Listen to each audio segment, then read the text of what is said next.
परीक्षित जी महाराज ने मन में सोचने लगे कि मेरे राज्य में गौ माता की ये दुर्दशा, जिन गौ माता के को वन वन में लेकर गौचारण करते थे मेरे भगवान, जिनके नाम से मेरे भगवान का नाम गोविंद और गोपाल पड़ा, आज उनके जाते ही गौ माता के साथ ऐसा व्यवहार। मैं इस दुष्ट व्यक्ति को मृत्यु दंड दूंगा। पास में गए, सबसे पहले उस बछड़े से पूछा, भैया तुम कौन हो? उसने कहा मैं। और तुम्हारे कष्ट का कारण क्या? बोले मैं अपने कष्ट का कारण किसी को नहीं बना सकता।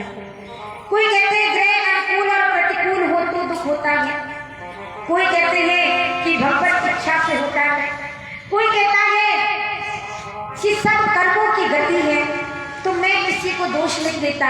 परीक्षित जी महाराज कहने लगे कि आप कोई और नहीं, आप साक्षात धर्म हो। क्योंकि कोई व्यक्ति अगर पाप करे तो वह तो पापी है ही है, लेकिन उसके पाप की चर्चा अगर आप अपने मुख से कर रहे हैं तो आप भी पापी के पाप का कुछ भाग जरूर भोगेंगे। तो किसी के पाप की किसी की चर्चा ही नहीं कीजिए। जो कर रहा है वो कर रहा है, हम क्या कर रहे हैं हम खुद को देखते हैं। और ये मैं समझ गया कि ये कोई और नहीं, ये गौ माता के रूप में माता पृथ्वी है। लेकिन ये काला का जूता जो तुमको मार रहा है ये कौन है? जैसे ही अपनी तलवार निकाली, वे काला काला व्यक्ति शरण में आ गया, प्रभु मुझे क्षमा कीजिए। बोले तुम कौन हो? बोले मैं कलयुग हूँ। बोले कलयुग तुम मेरे राज्य में कैसे आ गए? बोले क्या करें, जहाँ जाते हैं सब जगह आपकी तलवार और धनुष बाण में दिखाई देते, साज है। यहाँ पे क्यों आए हो? बोले मुझे स्थान चाहिए। क्यों स्थान दे दूं? कहने के महाराज मुझमें एक बहुत अच्छा गुण है, जिस कारण आप चाहें तो मुझे कुछ स्थान दे सकते हैं। कौन सा गुण है तुम्हारे अंदर?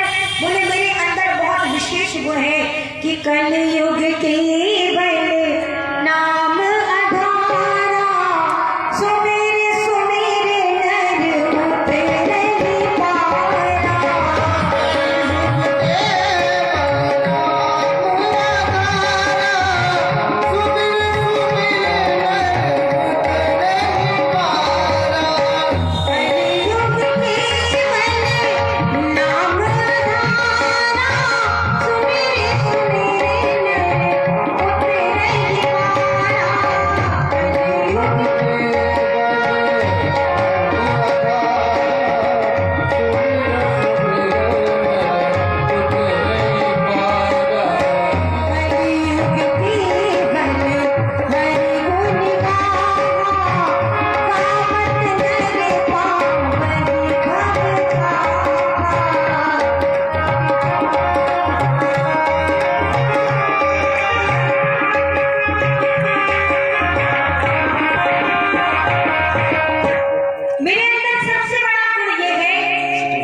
बोले बहुत अच्छा है, रीझ है।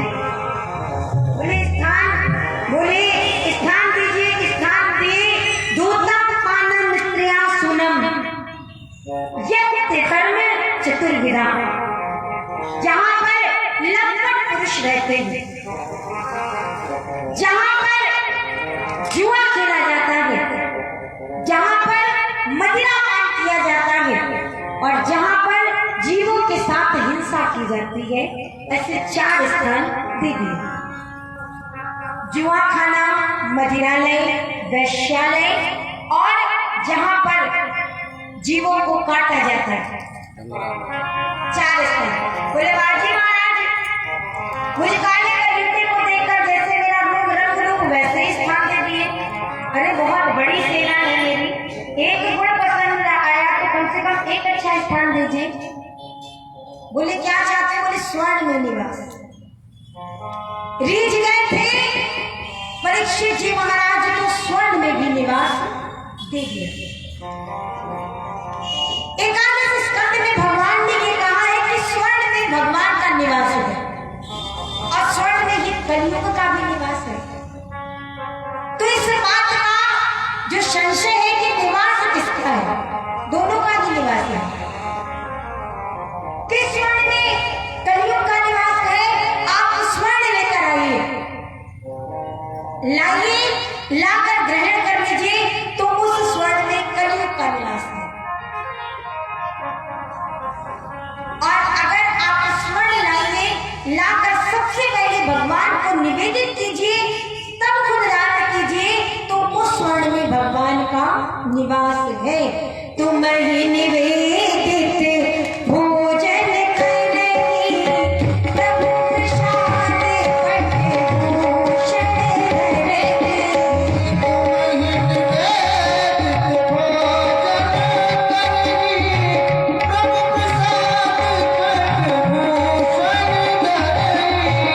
तुम ही निवेदित भोजन करनी, प्रभु प्रसाद पटभूषण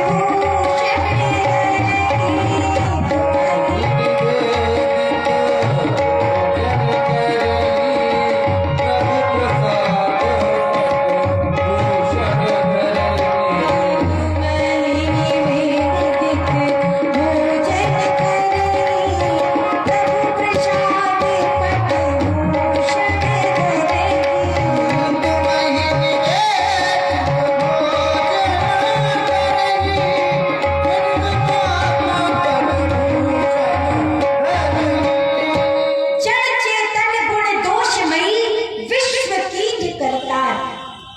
भगवान ने हर चीज में गुण और दोष दोनों चीजें डाली है। लेकिन आप कोई वस्त्र लेकर आइए, कोई आभूषण लेकर आइए, कोई भी चीज लेकर आइए, सबसे पहले भगवान को समर्पित कीजिए।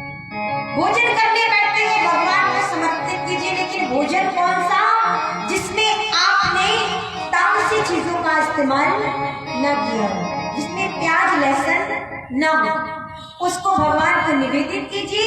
तदुपरांत खुद पाइए तो वह भोजन नहीं, प्रसाद होता है।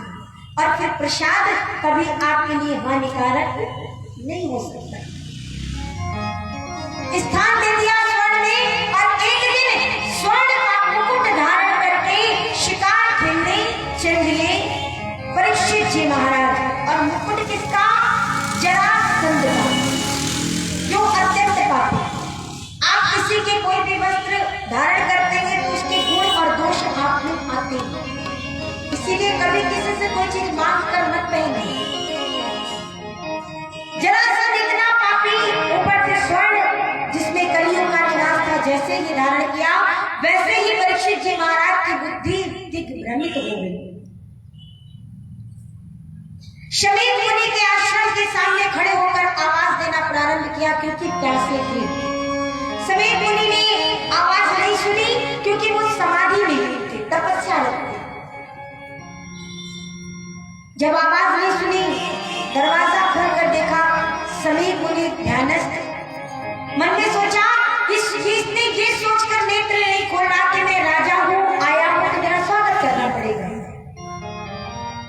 किया गया, एक सर्प मरा पड़ा था, उसको अपने तीर से उठाया, अपने बाण से उठाया और सभी ऋषि के गले में डाल दिया।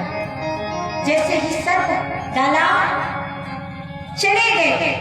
ये सारा दृष्टांत एक बालक देख रहा था, और उसने जैसे ही देखा वैसे ही कोष्ठी नदी में समीर जी के पुत्र श्रृंगी स्नान कर रहे थे, वहां पहुंच गया। अभी बैठिए, कथा विश्राम होगी, इसके बाद आरती के बाद जाइए, बैठ जाइए। श्रृंगी को जाकर मत यथावत सारी बातें बताई।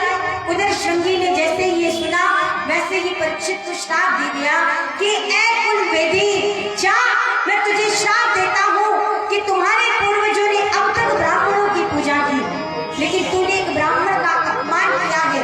जिस सर्प के द्वारा तूने अपमान किया, यही तक्षक सर्प आज के 7वें दिन तुझे काटेगा और इसी सर्प दंश से तेरी मृत्यु हो जाएगी।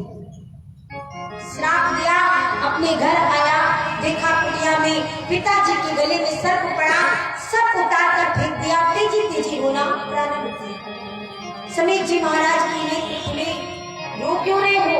सारा वृत्तांत बताया कि शंगी ने श्राप दे दिया। समीर जी महाराज ने अपने शिष्यों को भेजा कि जाओ परीक्षित जी महाराज को ये बता दो कि उन्हें श्राप लग गया है। पुत्र को बहुत फटकारा कि धर्म निरपेक्ष राज्य होगा, अब धर्म की स्थापना करने वाला कोई नहीं, क्योंकि ये परीक्षित कोई साधारण नहीं, जिनके प्राणों की रक्षा के लिए भगवान आए, तुमने उन्हें श्राप दे दिया। जैसे ही परीक्षित जी को ये पता चला, मन में सोचने लगे 7 दिन तो बहुत ज्यादा होते हैं, मुझे तो इसी क्षण मृत्यु मिल जानी चाहिए। मेरे द्वारा एक ब्राह्मण का अपमान हुआ। सब कुछ छोड़कर गंगा जी के किनारे पहुंच गए परीक्षित जी महाराज, और फिर सुखदेव जी महाराज का आगमन हुआ। आगे की कथा कल श्रवण कराई जाएगी, लेकिन आपसे मैं यही कहना चाहूंगी कि जब कथा आधी हो जाती है तब आप लोग आते हो। 3 घंटे का मात्र समय है और उसमें भी आप लोग आधे घंटे 1 घंटे बेकार कर देते हो। घर पे अन्य